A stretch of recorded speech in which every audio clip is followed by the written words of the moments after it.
Welcome back. Today I'm going to talk about something what the ITU, International Triathlon Union, released on the 30th of April. What is it? It's called World Triathlon COVID-19 Prevention Guidelines for Event Organizers.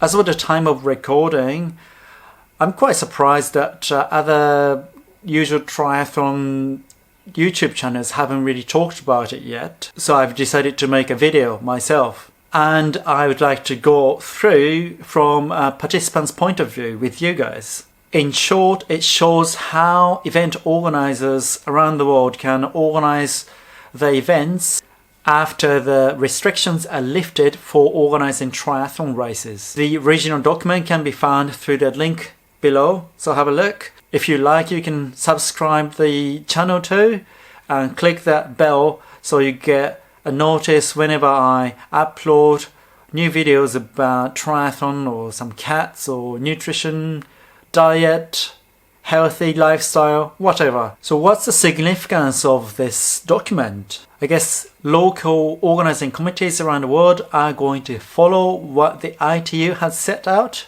and they are going to talk about how local race organizers can organize their races. So when you do a triathlon race next time, you will be quite likely following these steps. Now let's get into it. After touching on general stuff quickly, it talks about individual responsibility. It basically follows what the WHO says, that is 2-meter distancing, washing hands, etc.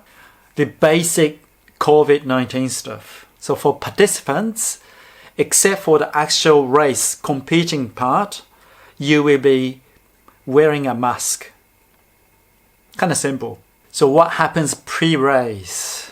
Athletes must monitor their health status from 14 days before and during the competition. As triathletes, we monitor our health usually anyway, and they talk about the requirement of pre-travel medical certificates that needs to be determined by the local health authorities. A sample of pre-travel medical certificate is in the appendix of the document, so you can have a look as well. One thing I've noticed is that World Triathlon strongly recommends a pre-event questionnaire upon arrival to the venue, combined with the measurement of oxygen saturation levels, a temperature check on a daily basis, and eventually pre-event health check. For the oxygen saturation level and the temperature, they say saturation level lower than 95% and the temperature, body temperature higher than 38 degrees should be reported to the race medical director. And I thought, does it mean we need to monitor our oxygen saturation level? I guess now the latest watches do that anyway. Like I think Apple Watch does that too. I'm not sure because I don't have one, but yeah, if you have got one, just let me know in a comment.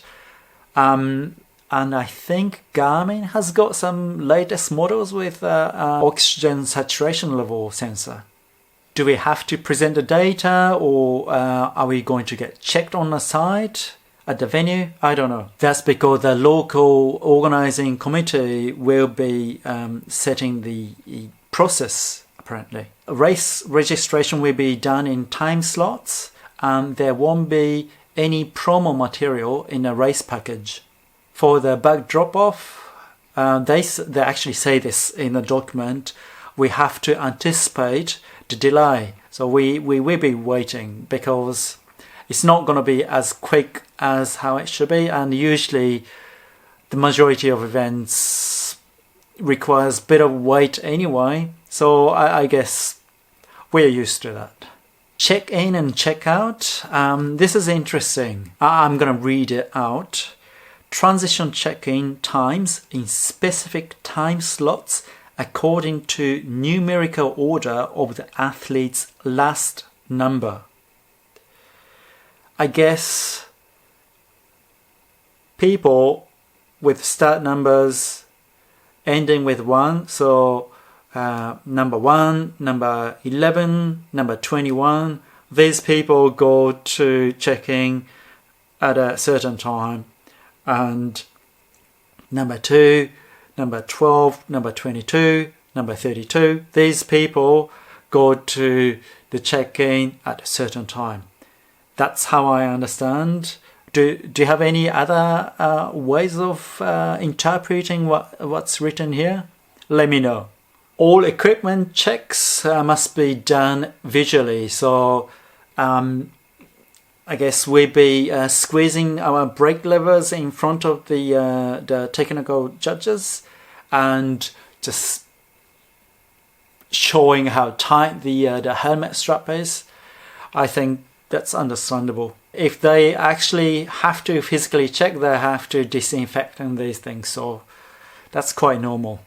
Now the event format. For age groupers, the format will only be non-drafting races. And even for elites, they say they should explore the possibility of doing more time trial format and doing semi-finals and final kind of format as well. So I guess it's gonna be more like Super League style. I like that. It's gonna make the race quite exciting. Of course, for age groupers, rolling start is recommended. I'm used to that with Ironman events. I quite like that personally. It reduces the chaos straight after the start. I think rolling start is a good way to start for beginners as well, because sometimes it can get quite scary, people just getting pushed down into the water. You don't really want to lose the goggle and stuff. At swim exit, there must be showers, and we have to run through the water.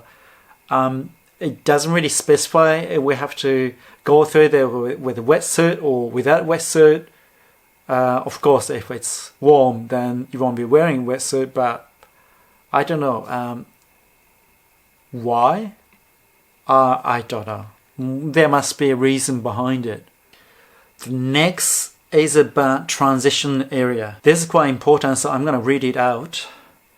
For transition zone, it is recommended that the organizer provides each athlete a minimum of 2 meter space in the transition, and the distance between 2 rows of racks to be 5 meters or more apart.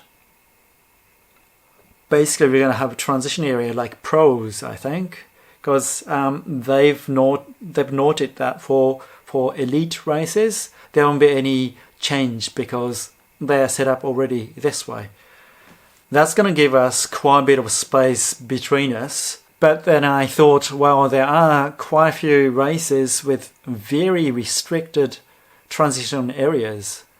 That's going to be a problem. Obviously, the number of participants will be restricted from the space. Then again, we won't be having problems going through the transition area. Often I have to shout through the transition area because basically the transition area is too narrow to overtake. But I think if there'll be 2 meters apart within the racks and also between racks 5 meters, there'll be plenty of space. Changing tents won't be used because it is very difficult to keep social distancing in the tents.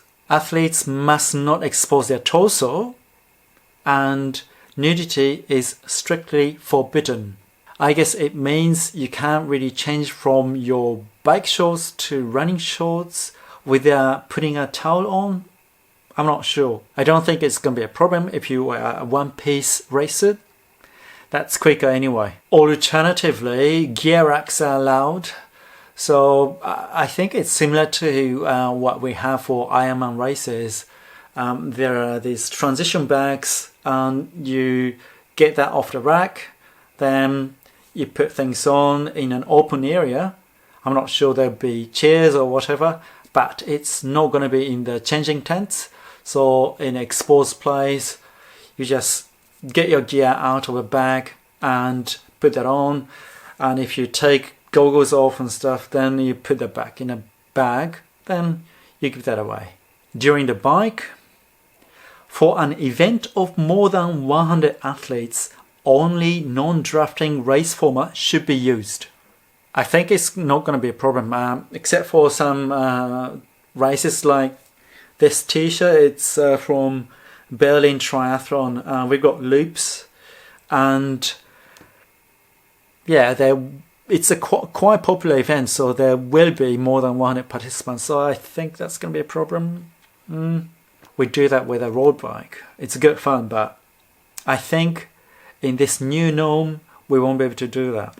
Also, the local organizing committee will provide the best possible athletes distribution on the bike course. When the bike course is in loops, more participants will be on the same course at the same time. So that's going to be a bit of a problem. For the run, it is recommended to create courses that are loops by avoiding out and back sections and with as few laps as possible. So yeah, out and back, we obviously go against each other, so there will be more chance of getting close to each other. So I think that's what they want to avoid. And fewer laps, so there'll be fewer people on the course at the same time. The next part is going to be very interesting. It's almost like a non-drafting rule in running. They didn't really talk about penalties and stuff. So what is it? Athletes are recommended to avoid running directly behind another athlete at a distance less than 4 meters. And if the distance is less, it is recommended to be either at a 45 degree angle or alongside the other athlete and avoid facing each other. So 4 meters apart, that's recommended. I guess it's going to be really difficult to overtake another athlete, but from what I've read, we kind of need to close that gap, 4 meter gap, fairly quickly to reduce the risk. Also, that means we need to have a very wide run course. If it's really narrow, obviously it's going to be too close. But yeah, remember 4 meters apart. And I think it's going to affect us quite hugely because when it's windy, running behind someone does make a huge difference. And if you're 4 meters apart, you won't get that. So that means no drafting the bike, no drafting the run. During the bike and the run, aid stations will be self-serving base. How I interpret is that they probably put bottles on the table, and we have to take that on a bike or when we run. They also say that for short distance and shorter, they are going to have only water at aid stations. For longer distance races, they're going to have food as well, but that needs to be in a package. For longer distance, so mid and full distance triathlon, the food can be provided, but it needs to be in the packages. I think if you don't have good bike handling skills, it's going to be quite problematic to pick up a bottle off a table. You need to slow right down. Even for skilled triathletes, I wouldn't go fast. I just put enough water on my bike so I don't have to get water from the aid station, especially if it's short distance or even shorter. I'm not going to need any water from the aid station during the bike. But if you are more recreational triathlete, then just slow right down and pick up water safely, or carry extra water. Also, another concern for recreational triathletes, if you are going to take longer than 2 hours, you might hit the wall. So I would recommend you to bring your own energy gel, just enough to get through the race. Otherwise, you run out of energy and you are going to struggle if there's only water at aid stations. The finish chute must be split into 1.5 meter wide lanes. There won't be cold water tubs, but they recommend the use of cold showers instead. Recovery stations after race nutrition places, they are going to be self-served in principle and providing packaged food, kind of like aid stations. What else after finishing a race? Avoid sitting down on a blue carpet if you don't need any medical assistance, or if you have a problem, obviously you can't move, so that is allowed. So basically, once you finish the race, don't wait for your mates there, maybe chat online later. I quickly went through the document and I think they put this together quite well. Good work.